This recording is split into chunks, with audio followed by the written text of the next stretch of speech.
Together we're living the Airgun dream. Hi guys, and welcome to the fourth AirAbility podcast. And today we are joined by Dave Barham, and we all know Dave. He's the centre of the Airgun universe from his work with the Airgun World magazine, fishing. He's also a big fisherman. You must have seen him on Facebook and things showing off his catches. I don't know whether the fish are that big or his arms are just that long. So, you know, and what this guy doesn't know about air guns isn't worth knowing. So we're going to be chatting to him in a minute. Hi, Dave. Hi, mate. How you doing? We're all good. So, Tom, have you been busy? Let me know what you've been doing. I'm always busy, Matt. You know that. So this week I've been working on my answers that I got about a month ago.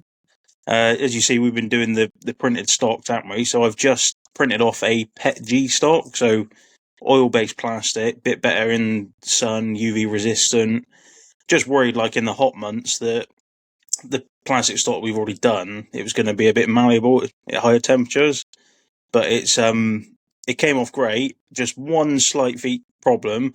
I mismeasured the centre bit, so I went to put it on there, and it was about 75 mil short and looked ridiculous. Which I'm sure we've all been there making stuff and done stuff wrong. Oh yeah, I'm not going to say anything, but carbon tube. But apart from that, yeah, practicing and going good with a new rifle, and apart from an odd issue, but it's nothing really. Brilliant. So, I was talking to Tom earlier in the week on the phone with his dad in the car. They were coming back from a job, and yes, I cut my carbon tube that I was cutting wrong whilst I was on the phone talking to them, much to their amusement.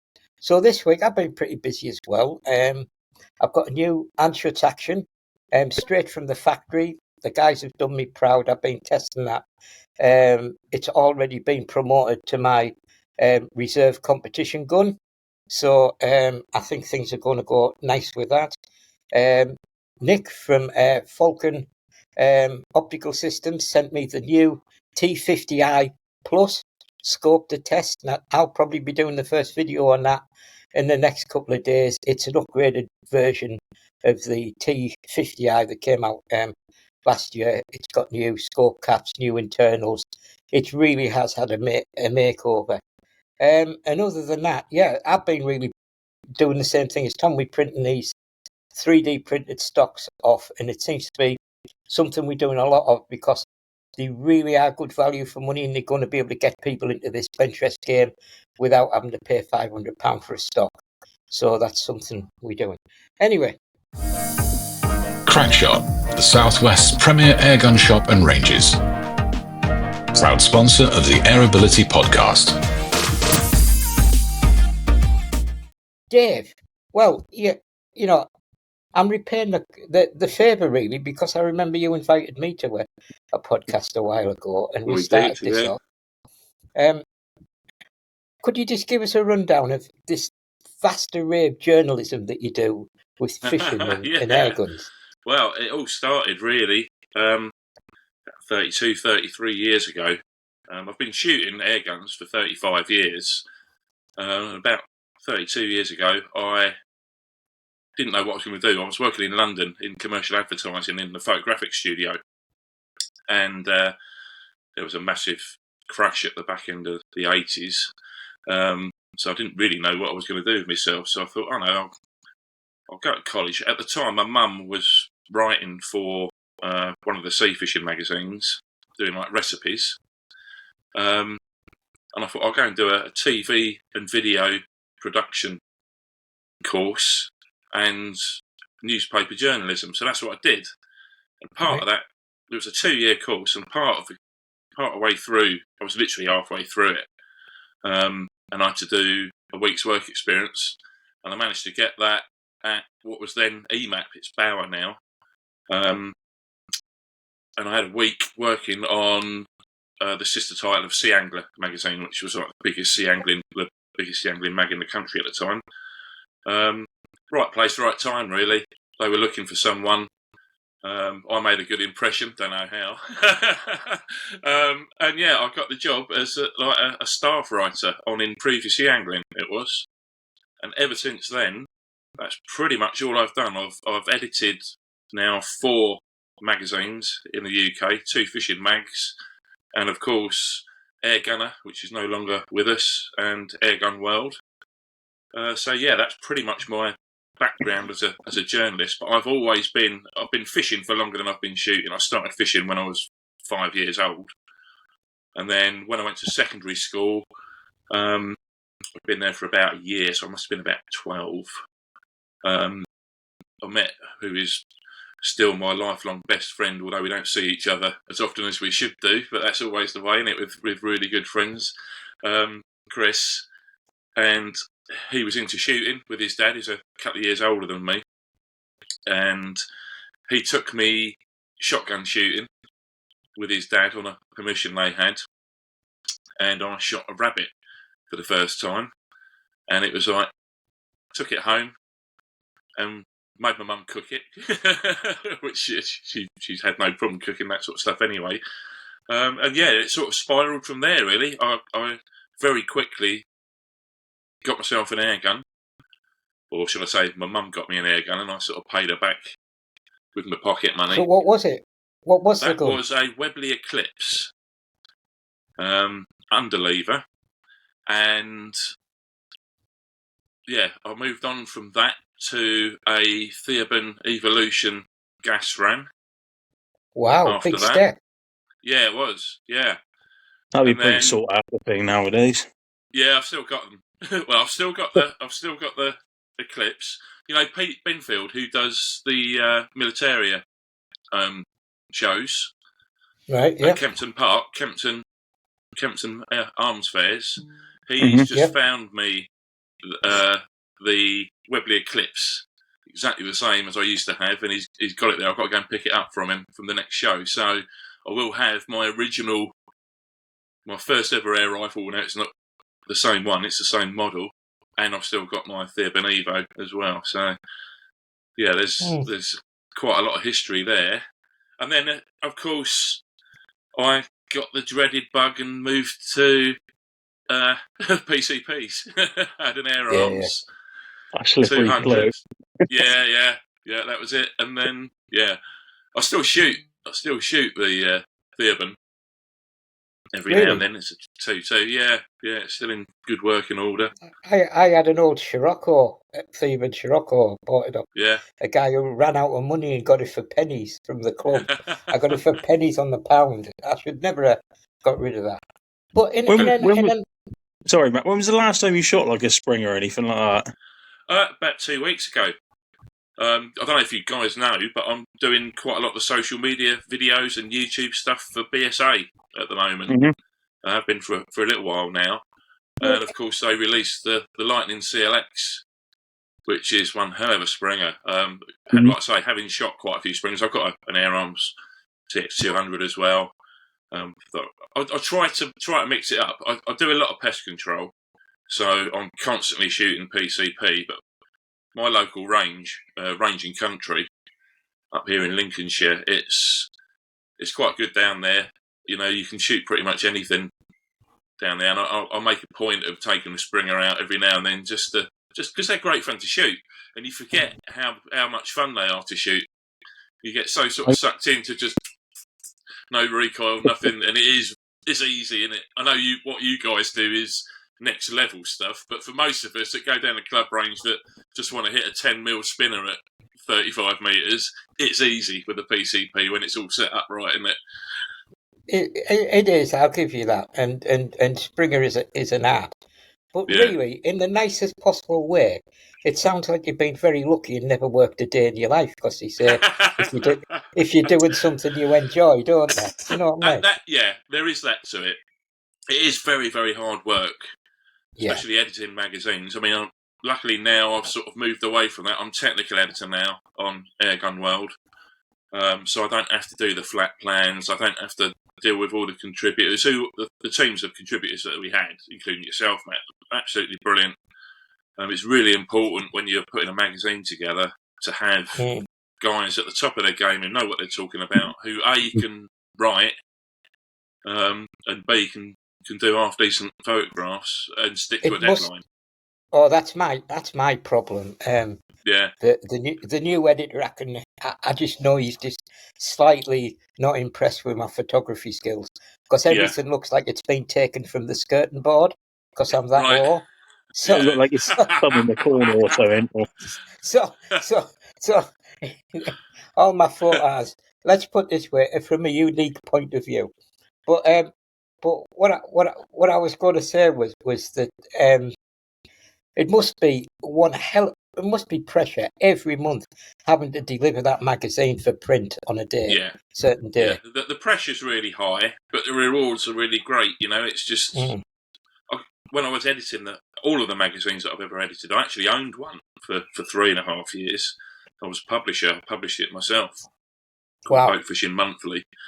But the satisfaction you get from putting an issue out and then getting feedback from readers, you know, guys and girls that you've never met before, saying, I really enjoyed that article, or I really enjoyed that bit from Matt, or whatever. It makes it all worthwhile. And if the whole point, everything I've ever done since I've been in journalism, whether it be fishing or shooting, it's just to help people.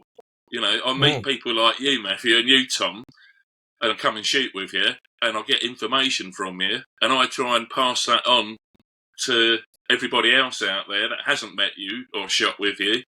Try and pass that on in a simplified way so that they can sort of get to grips and understand it all, if that makes sense. But it's the same with fishing. That's all I ever want to do is see people catch more fish, enjoy themselves, and it's the same with shooting. If I can help make people a better shot, or if they can enjoy their sport a bit more, that's a win for me.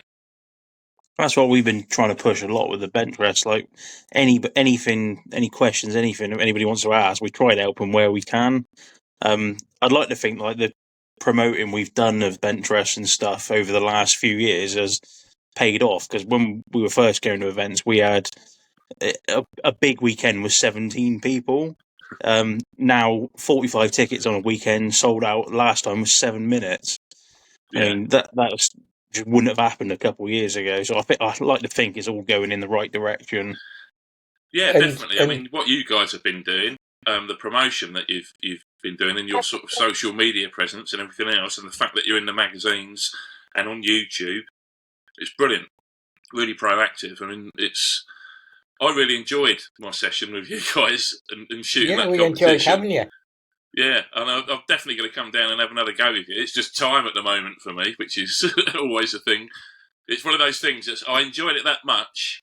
I had to sort of give myself a slap and say, no, don't get sucked in, because it's something that I could see myself, you know, going every weekend to all the events and stuff, and it's, you know, I can't at the moment. I've got 2 teenage daughters and I'm dad's cabs, and 2 elderly parents. You can brag that you were once a ranked bench rest shooter. I was, yeah. Yes.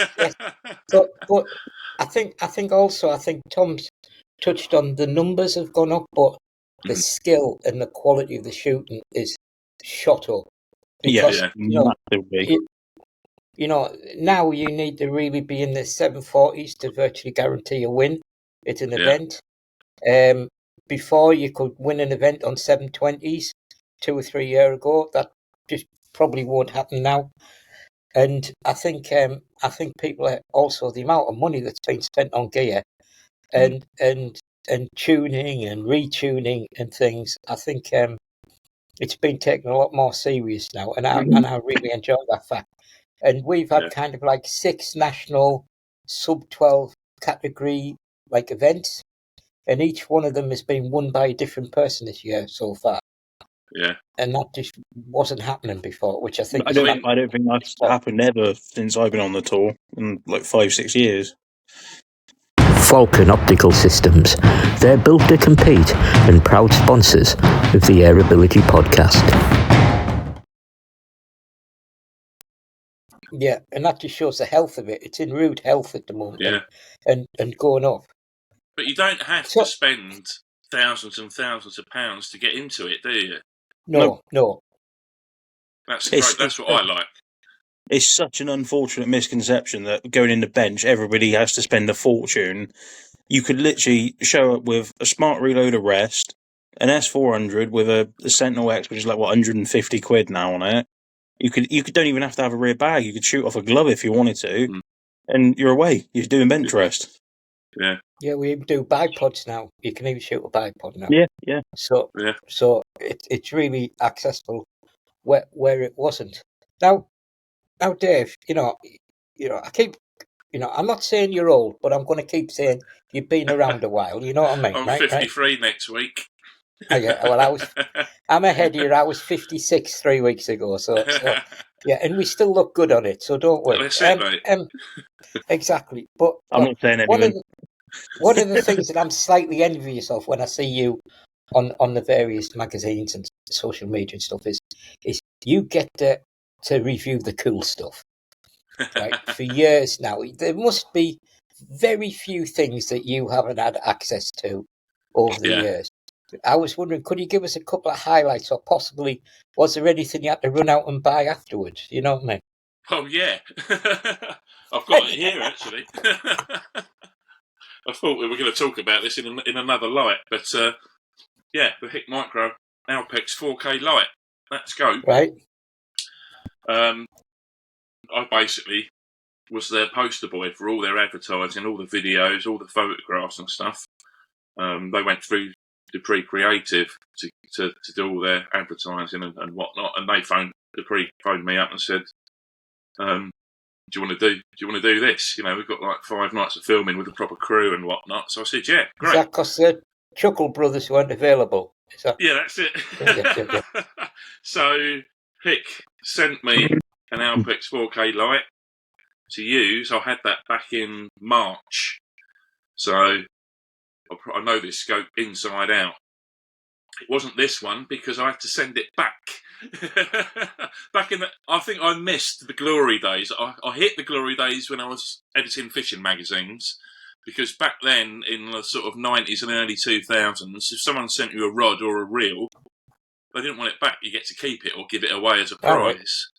And I gather it was quite similar, talking to the man himself, Terry Doe. It was very similar back in the day on the Airgun mags. Right. But in the last sort of 15 years, because of the way the world is, everything has to go back. So, yeah, that original scope that I did all the filming with and all the photography and videoing through the scope and stuff, that all had to go back. But I was that impressed with it that I actually bought one. And this turned up last Wednesday, this arrived for me. So I felt a bit naked, if I'm honest with you, because I've been without one for the past sort of 3-4 weeks. Right. And I had to send it back. And I'm that impressed with it that, yeah, I actually bought one myself. I did get a few % off. Not as much as I would have liked, but hey, I didn't pay full price for it. But I would have done. If I had to, I would have just paid the money and bought one, because it is an absolutely superb bit of kit. And as you've probably seen from my social media. I'm sure that I know exactly what you mean. A lot of people think you just get everything that you touch and you don't. But no. The few things I have had, I find that they're a bit like drug dealers. They know that I'm going to buy 3 more, so it's like a lost leader for them. So they've got me on the hook. You know what I mean? But it is fantastic when you find something that gives you joy that you wouldn't have possibly looked at yourself. Yeah, I mean, this scope has changed the way I shoot. It really has. And like I say, I've been shooting for 35 years. Before I had this, I've still got it. I've got a Hick Micro Cheetah, which is like the little boxy one that sticks up the back here like this. And that's great. That's a great scope. It's got a ballistic calculator on it. But the precision of the ballistic calculator in this 4K light is like nothing else I've ever come across. I zero this at 27 metres, not yards, 27 metres down at Range and Country at my club range. And at the back wall, I think it's 53 metres. And I can hit every single spinner on that back wall, including the 5 mils. just by using the laser rangefinder and the ballistic calculator on it. It's taken all of the working it out away. Which You need one of them, Tom. I think you need it more than me. Right, well, I've got this here, and I've talked about it. Dave, is it like night vision then, or is it just? Yeah. It's a digital day-night scope. So you've got laser rangefinder on the top there. You literally press the menu button here to switch it through the menus and to change it from day to night, and there's various other colour palettes as well. The big thing about this is if you leave it in day mode, it's literally got to be pitch black out there before you have to put an IR torch on and switch it to night mode. The low light capabilities of this scope are phenomenal. I've been out twice this week. I've been ratting and I went rabbiting the other night. And I was looking at rabbits at 40 metres. The light was going, and the light had gone that far that I couldn't see 15 metres in front of me. But you look through this, and it's still really bright. It's unbelievable. It really, really is. But when it gets pitch black, you have to stick an IR torch on. And I noticed, I'm glad we're here because I've got the IR torch here. There's been a lot of people saying, "Oh, you can't put an IR torch on it." Now look, that's my PSA R10. I've got twin mounts on there. All you've got to do is make sure that this first mount, I've got about 3 mil there between the edge of the mount and the start of the turret block. Hick Micro actually make an Alpex quick release mount for this particular scope and the original Alpex 4K. So that literally goes around there like that. He's doing it one-handed as well, live on TV. So he's done this before. Yeah, he's done this there's before. Plenty of room there. There's 2 or 3 mil either side between that mount and the start of that barrel there, and the mount. So yeah, if you can easily mount, this is a really old IR torch. It's actually an old ATN one. I've got one of the Hick ones coming, but yeah. That's it, and it's off. This is just witchcraft, Dave. This is just witchcraft to me. I'll be honest. So yes, you can mount an IR torch to the Alpex 4K quite easily, and I've had this particular scope on an S510. I've had it on an HW100. They're all the same. Just get the mounts. These are standard 30mm high mounts from, I think they're the Hawk actually. Sport mounts. But yeah, see, this really interests me because I do pest control on my in-laws' farm as well, but I'm very limited. I haven't got any nighttime gear or anything, so I'm dawn dusk, and that's about it. And the odd thing you'll see in the day. So I am looking around for something that will be good at night. So yeah, this could be a good option. I assume it'll be all right for like FAC rated stuff, and yeah, it's fine for pretty much for everything. I think it's the same rating as the original bigger brother 4K. It's rated for rimfire and centerfire. But they've aimed it at air gunners. They've designed it specifically for air gunners, really.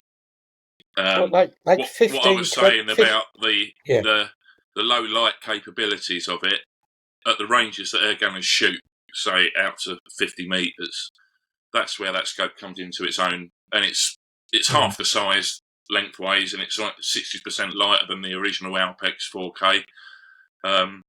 That's why they've geared it towards air gunners. But yeah, you can quite easily put it on a 2.2 LR. Yeah. 10, 20 years ago, this was just military stuff, though, wasn't it? It's amazing how it's access to everybody now, and I think that's one of the biggest areas of growth in the industry, isn't it? The night vision and electronic scope sector, because it's just exploded, hasn't it? It really has. I mean, I should imagine for there's always going to be a market for glass. Right? There's always going to be a market for glass scopes. But there is, like you say, there is a massive shift amongst air gunners, especially, now towards these. You've got the DMT, Zulus. Yeah. Obviously, Hick Micro have had the Cheetah out for ages, and now they've got the Alpex 4K, and now the Alpex 4K Lite. The technology is moving along that quickly that they've literally managed to squeeze what was an Alpex 4K now into an Alpex 4K Lite. I don't know how far it's going to go technology-wise. I've got a really, really funny night vision story. If you're interested, Go for it. So my wife always shouts at me, "What's come through the door today? How much? Where did you get that from?" Right? And even if I say it's for review, she doesn't believe me and beats me with a box. So I was in the shed one day and the phone went, and it was, "Would you like to come in here now and explain yourself?" And I goes like, "What, love?" She goes, the package. And I went, yeah, I'm expecting a scope and a t-shirt. I'm reviewing a scope and a t-shirt and a hat. Yeah. She went, "No, can you come in, please?" And there was the hugest box of night vision equipment, about 6-7 scopes, enough batteries for the apocalypse, right? And it was on like one of the mini pallet boxes, right? And it was in the hallway, and her face was just like, and I'm like, I don't know what this is, you know what I mean? So anyway, what had happened is at the start at the warehouse, somebody had put a gun shop's label on my scope and t-shirt, and my label on the gun shop's order. And I'd end up getting this. So when I rang the guy up, I messaged the guy and I went, "Are you sure I've got the right parcel?" He sends back a love heart, like, "Yeah, enjoy yourself." I goes, "No, this is the parcel I got." And then all panic ensued, and then within about 15 seconds, the gun shop was on the phone, and it all had to get sorted out. But for a very short amount of time, the missus thought I'd bought about 12 grand's worth of night vision equipment. Excellent stuff. So yeah, but yeah, Dave. So one thing I want to just touch on is, the whole thing about AirAbility really is about, getting out there, shooting, enjoying yourself, no matter, how you feel, people who have a few physical issues and things like that, and just the damn enjoyment you get out of the sport. Now, I understand, and you've documented it, you've had a pulley back, haven't you, a couple of times and things. Yeah. And I remember you were writing about getting out and shooting for the first time since you'd had your bad back. I think you were in the garden or something. And do you just want to talk to us about that? About how it helps, doesn't it? Oh, it does. It really, really does help. The first time my back went really bad. I've had a problem with it since I was 18. It was a fishing injury, a bait digging injury. Well, it wasn't a big fish, was it? It wasn't a big fish, was it? No, I was digging bait. Goldfish. I've got 3 buggered discs actually in my lower spine. I've got degenerative disc disease anyway, but the one in the middle is cracked horizontally, cracked in half. So every now and then, all my muscles sort of contract and it all goes a bit wonky, and I look like a tea, and I'm a little teapot. I get my whole body goes out of bunk. But 3 years ago, it went properly, and then like really badly. I've never been in so much pain. I was in solid pain for 3 months. It was absolute solid, bedridden, couldn't get out of bed, to the point where it even hurt to have the duvet on my toes. I had to put my toes out underneath the duvet because any pressure on the top of my feet was sending it doolally. I ended up on morphine and all sorts of stuff. Had MRIs, and then I had to have a basically nerve block in the base of my spine, epidural. That wore off about 3 months ago. Put me in bed again. This time it was only for 3.5 weeks. And I had to go and have another epidural. I'm back up again and going out doing what I love. But yeah, the first time in particular, after spending 3 months in bed, literally couldn't even make it to the toilet. My poor wife, weeing in a bottle and pooing in a bucket type thing. I'm sure all your listeners and watchers are really interested in that, but it was that seriously bad. And I went stir crazy because, as you know, fishing and shooting, I'm out every week, 2-3 times a week, in the evenings especially. And yeah, it really started to play on my mental health. I got really depressed and suicidal, and it was a horrible, horrible thing, a horrible place to be. Being locked in them 4 walls for 3 months. But then, after the epidural, I had to learn to walk again. I've got a Zimmer frame called Sharon. She lives in the shed because I've lost all the muscle in my legs. I'd just wasted away after 3 months, so I had to learn to walk again. But the first thing I did after the epidural, and I'd got home, and like the next day when it started to work, the first thing I did was I sat in the garden for, I think it was like 20 minutes. That's literally all I could manage. But I sat at the bench in my garden. It's only 20 metres long. But yeah, I shot my air rifle for 20 minutes, and that really sorted me out. It's amazing how much you miss stuff when you can't do it. If you've been doing it all your life. That's like Matt winning. Misses that. Oh, that hurt. I am going to make you eat those words. But considering I'm still number 1, I'll allow you to say it. You know what I mean? You got no credit for me this year. But Dave, in 2008, I had a very similar situation. I was in bed 3 months. Yeah. I know exactly what you're going through, and I don't think people understand how the small things make a difference. And the day I actually got up and got downstairs for the first time, it was an Olympic year, and I said to the missus, I said, "That's my Olympics. You know, we've done it. We know we're not dead in bed. You know what I mean? We're up and at it."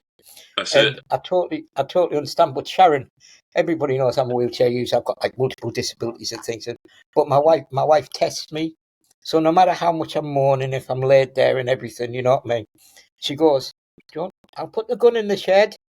I'll put the gun in the shed." And as soon as I go, "Yes," she goes, "Well, you're bloody all right, aren't you?" You know what I mean? So she gets me every time. Do you know what I mean? But yeah, the regenerative power of a hobby or something that you enjoy and seeing the people that you love, there's nothing better, is there? I'll tell you something else. I mean, because this is quite raw and quite close to home at the moment. My youngest daughter is having a lot of problems. Right. She's literally just turned 15. And she's not been at school for a couple of days last week because of the problems she's having. And I dragged her out of her room and said, "Come on." It was last Wednesday when my Alpex 4 Cater light turned up. I said, "Come on, all right. we're going down the range because I want to get this thing zeroed and I want to get you out of the house." So she got in the car, didn't say a lot. We got there, it's only 25 minutes away from me. I zeroed it to make sure it was all bang on, put all the ballistic calculation data and stuff in it. I said, "Right, there you go, your turn." She was like, "What?" Because my oldest daughter has shot quite a lot, but my youngest really hasn't. So I said to her, "Come on, sit at the bench." And I sort of talked her through a bit of trigger, discipline, safety, taught her about how to pull down to the first stage before you take your shot. And I had her, she shot through 3 mags. So she only took 30 shots, but I had her shooting at 40 metres off the bench, and she was getting sort of 20p size groups.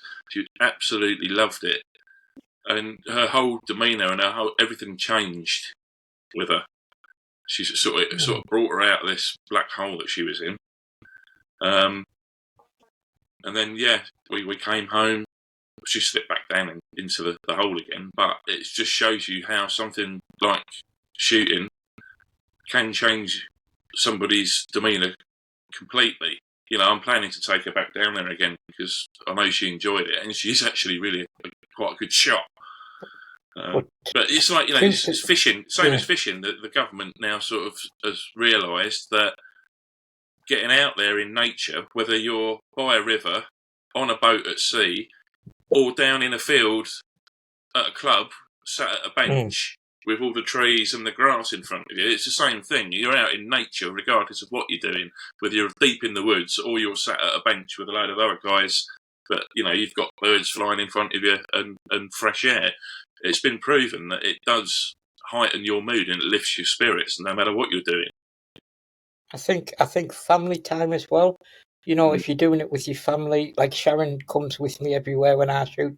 If you've got your extended family like Tom and Kirsty, when you're at these events, it's all about that. But the other takeaway from what you've just said is, when you said she was shooting 20 pen size groups, Yeah. would you mind coaching Tom a little bit? And then when she's done with me, she can move on to you. That's it. No, honestly, I mean that's testament to the rifle and the scope, but also her ability. Because the thing I didn't talk to her about, because we weren't there that long, was breathing. And when I say 20 pea-sized groups, it was a vertical group. On the horizontal, she was absolutely spot on every time, and that was only because of her breathing that it was on that plane. So I reckon she could be pretty bloody good.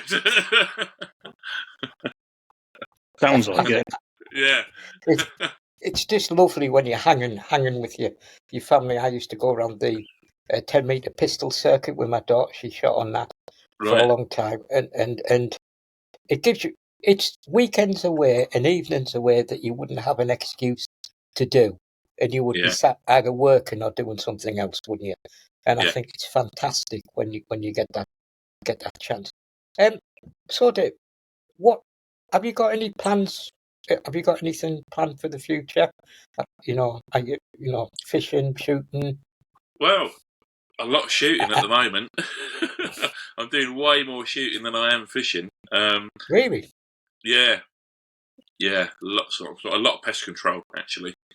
I've got friends with a few farmers up here, and my mate who I shoot with, Simon, and another friend of mine, Mick, who lives up in Doncaster. Actually, Mick, you wait till next Friday, or this coming Friday night, and you'll see a lot of pictures on Facebook.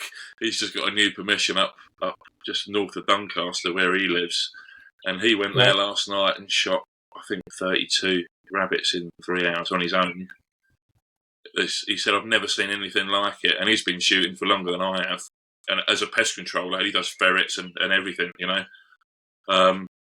said the place, when he turned up there, he sort of walked into the field, and he said it was like a carpet moving of rabbits, and they were absolutely destroying this place. It's a livery. They've got horses there. Yeah. So I'm looking forward to that one on Friday night. But yeah, I do a lot of pest control in the barns up here because I live in Lincolnshire and it's all farming, and it's mostly arable farming.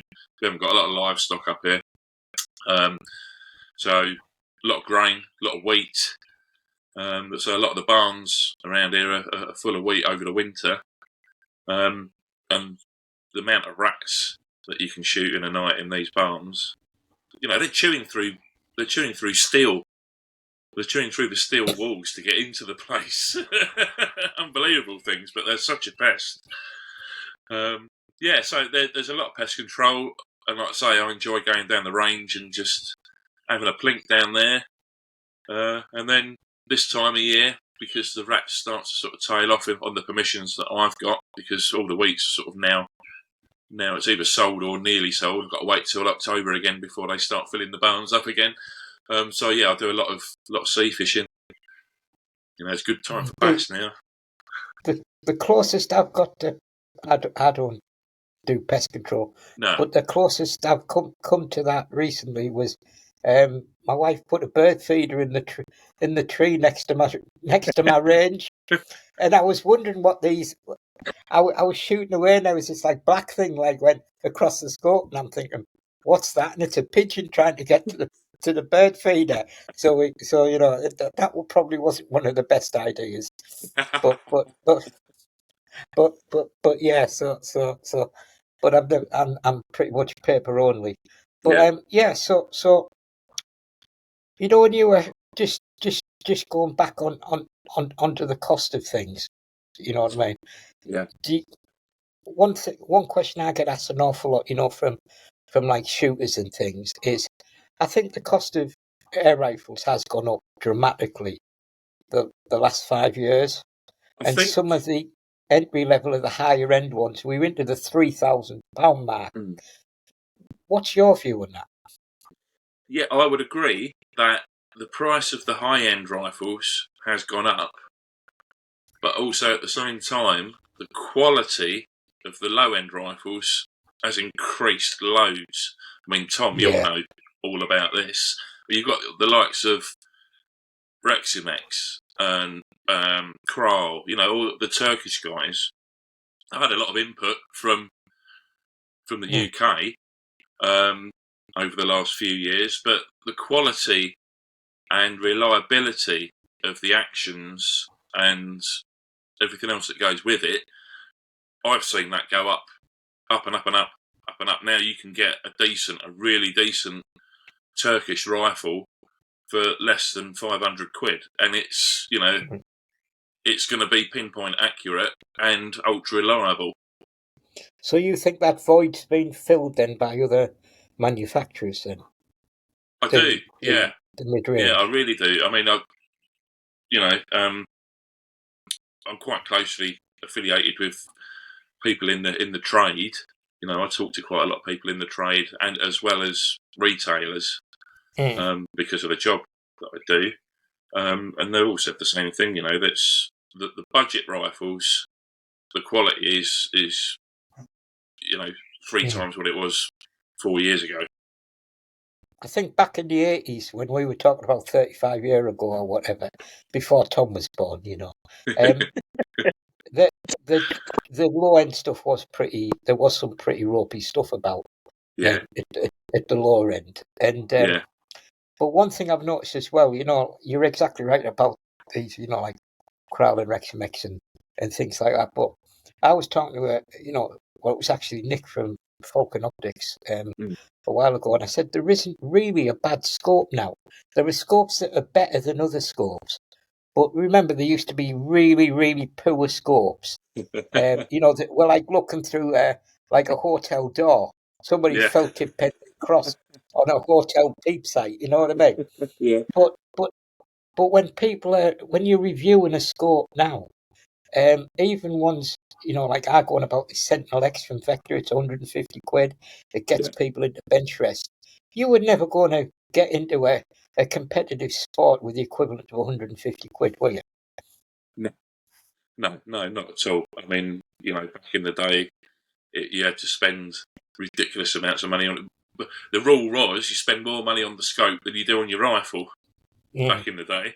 But nowadays, like you say, the quality of the glassware out there, it's the same with the digital stuff. It's just getting Yeah. better and better and better and coming down in price. I mean, I think Nigel Allen does the reviews, the proper scope reviews now in Airgun World, and he's like ultra thorough.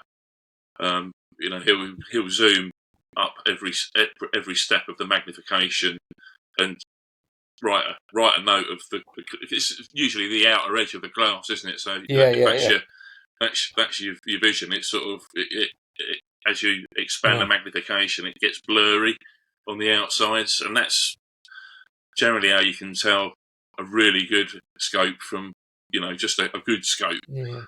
I'd never noticed that because I just hit the middle. You know what I That's mean? it. You just concentrate on that But tiny bit in the but middle, don't you? You don't miss. yeah, yeah. But you're absolutely right, and I think also can you remember we talk about Japanese glass and Chinese glass and things like that, and it's getting close now, isn't it? It's getting really close now. It never used to be. No, and it's the same with the fishing gear. That they've been making stuff in China for decades, and literally just copying. You can send them a £1,000 scope, and they'll take it to bits, rebuild it cheaper.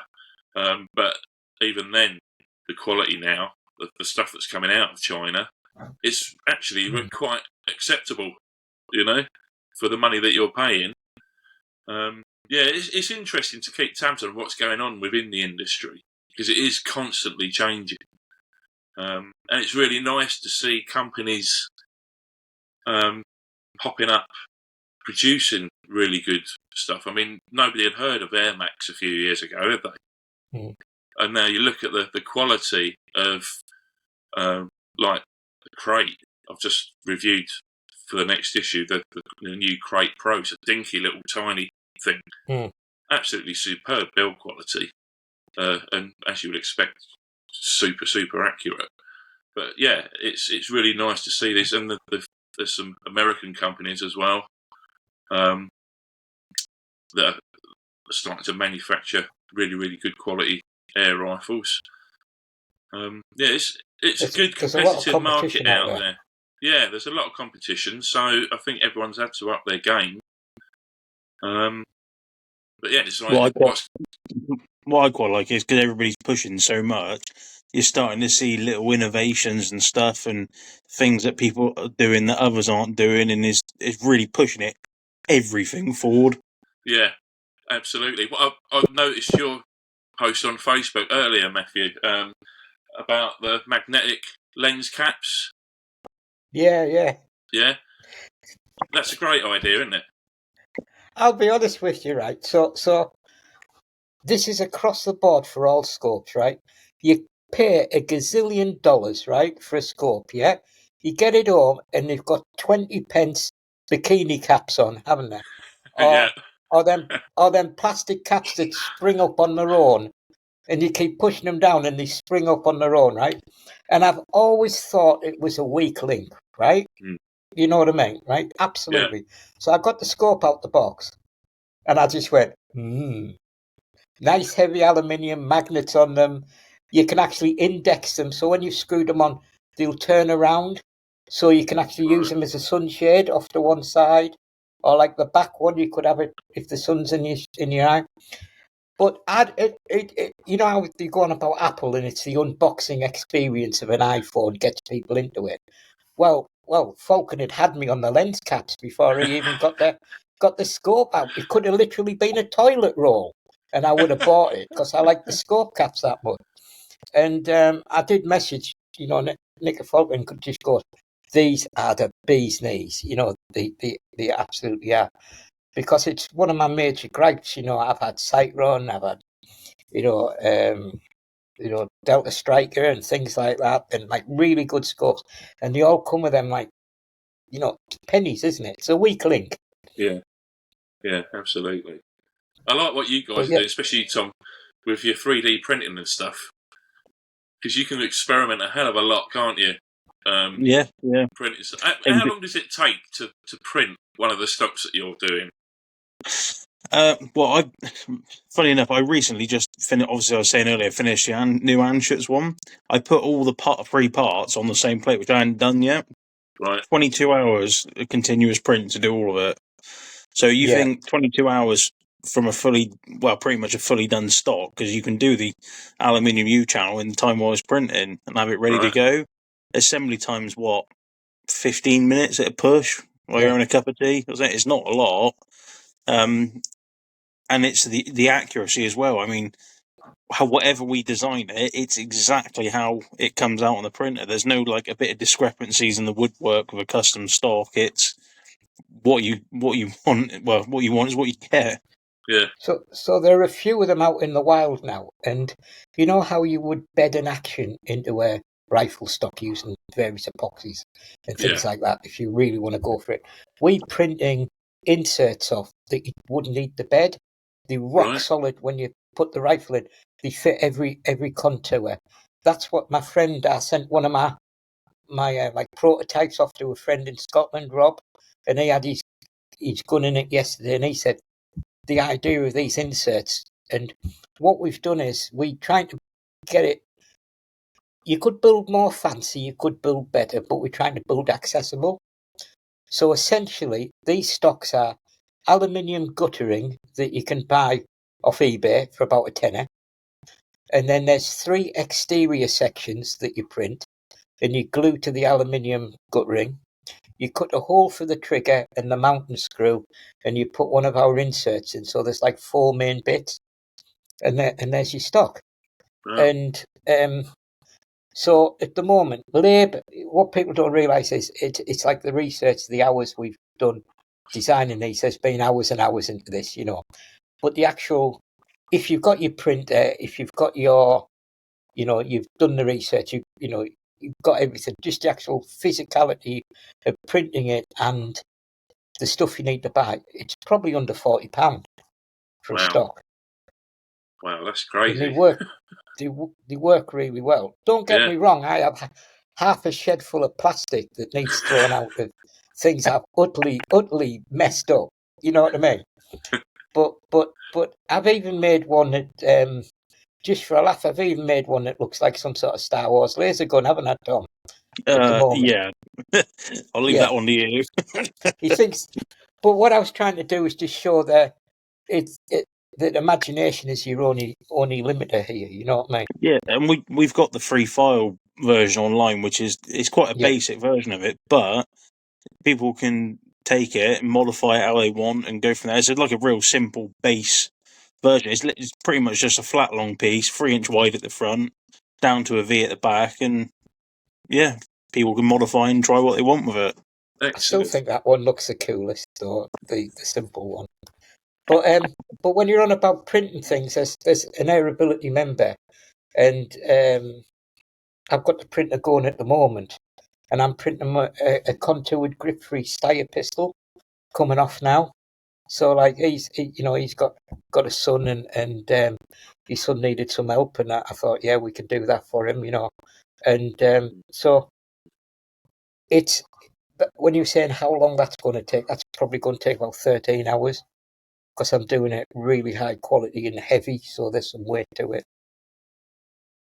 But yeah, No, I it's was thinking it was going fantastic. to take days. I was It just quite used to. intrigued. It used to. It used Right. to. So Matt never had this problem when I started doing printing. Or, in fact, it was COVID actually.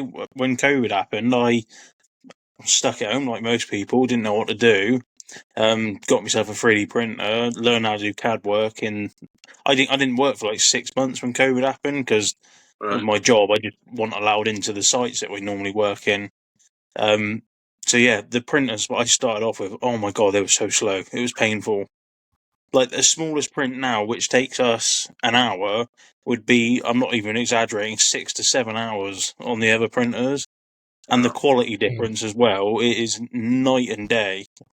These fast ones we got now are just it's mind blowing, absolutely mind blowing. I mean, when it was going on with the COVID stuff, I was printing. I don't remember the people printing like with the face masks. They had little straps at the back because all Yeah. the nurses and doctors, or whatever, they had it on their ears. Of course, having to wear it all the time, it was making their ears sore. So I'd designed and made these little straps, which we donated to a A&E unit not too far from here, and one of my friends locally went in there and seen the people with the straps, so they were being used, Right. but it was like to try and get them out quickly.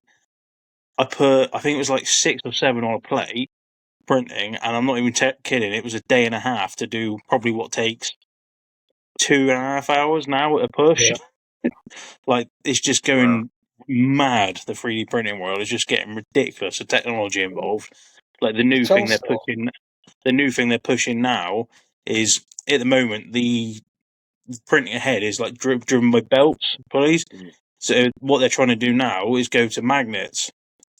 So like kind of like a floating monorail kind of system. Yeah. And there's a printer in America where they've got it down to 3 microns of accuracy. That is just what ridiculous. what I don't understand is so we've got these new breeder printers. We've got this made by Bamboo.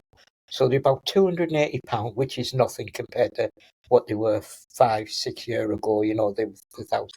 They print at such a speed. I rarely get a failure. I mean, I used to have a friend who was like an early investor in this about 10, 12 years ago, and he just made spaghetti every night, and he was lucky if 50% of the stuff was completed.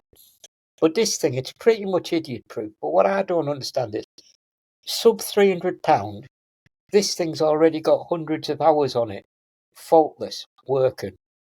You know, how do they make it's witchcraft? You know, how do they make this stuff to last that long? And every now and then it goes, oil me.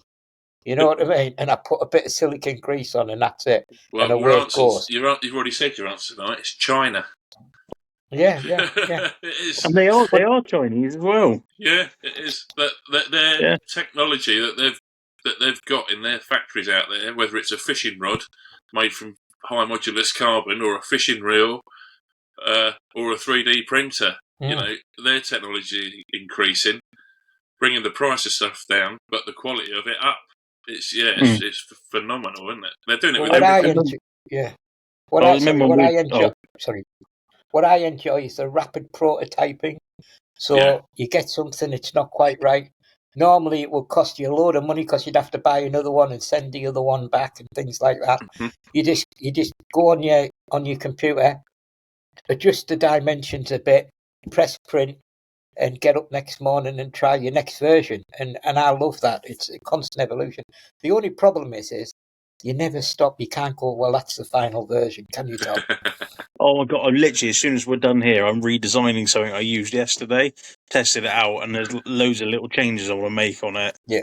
But this is the thing, like, if whatever we design now, the cost is negligible. It's like a throwaway part almost. You don't really care. Right. I mean, a reel of plastic's 15 quid-ish, and you can do tons of stuff with that. For a kilogram, it's a kilogram of plastic. Yeah, kilogram. Yeah, kilogram. Wow. You can make a lot of stuff with, and obviously for prototyping, make it weigh less. You use less plastic. You don't really care.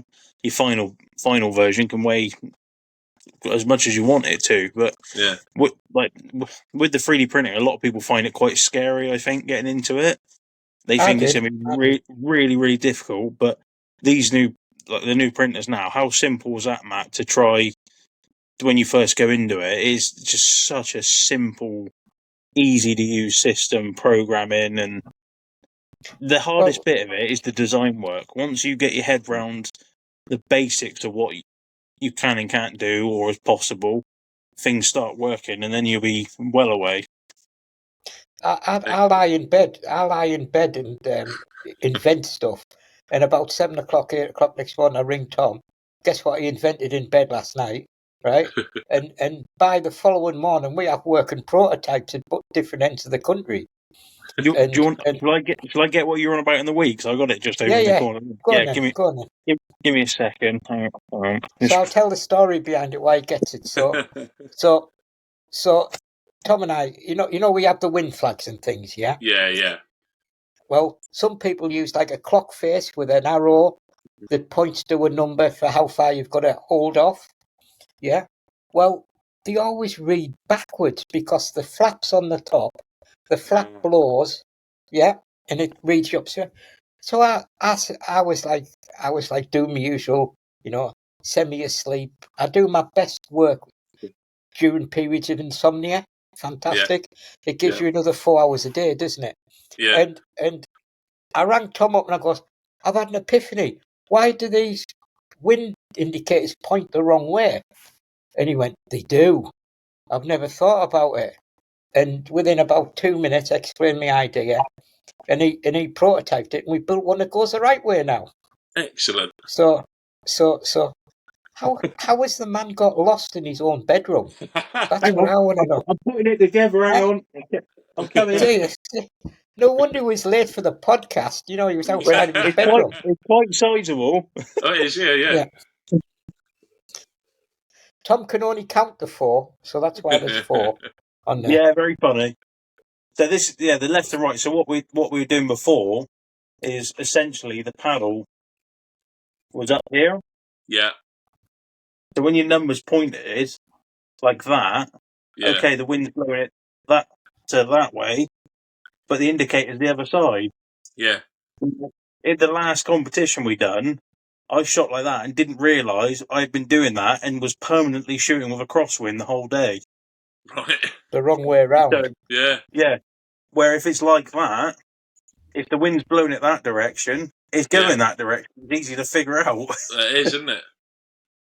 Wow. So there is issues. One of the major issues is this one will fall apart pretty damn easily if you catch it right, which I'm not going to try and do too hard.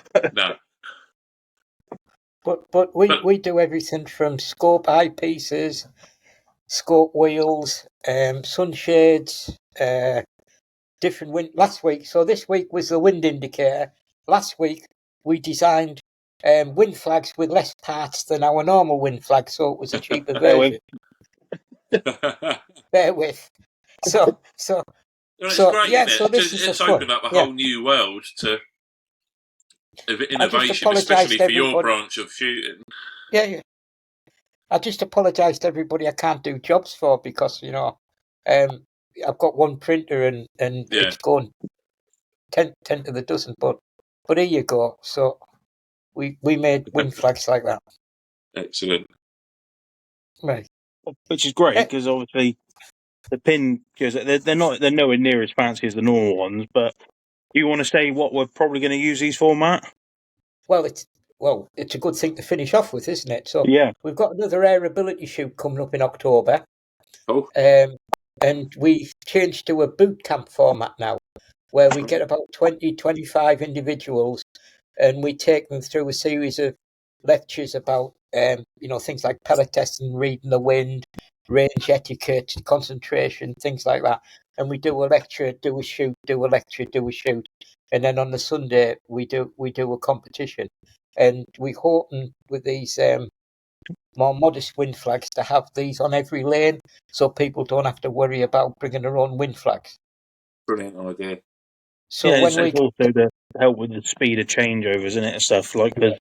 Well, we noticed at the last one, the ones that people that were bringing their own flags, it was quite time consuming to change over, put your flags out how you want them. We just have them all the same. It just doesn't matter then. Everybody's just easy shooting then. Yeah. Right. Excellent stuff. So we hope anyway, guys. So we've had our hour, and I'd like to thank Dave again. As ever, it's sheer entertainment talking to this guy, and you're only just scraping the top off the a million stories this fella has. You know what I mean? I've got quite a few. Yeah, quite a few I can't tell on air. We'll have to wait until next time I see you. But what I'll say is I was quite surprised. So one morning, Tom and I decided to do the podcast. I wrote out to a handful of people, expecting nobody to reply, and everybody replied and said yes. And we've got a whopping waiting list to go on now, and it's a nice place to be. I'd also like to sign up and say thank you to Crackshot Airgun Shopping Ranges for supporting these podcasts, as well as Falcon Optical Systems. They stepped up, they're covering the production costs for this this series of podcasts.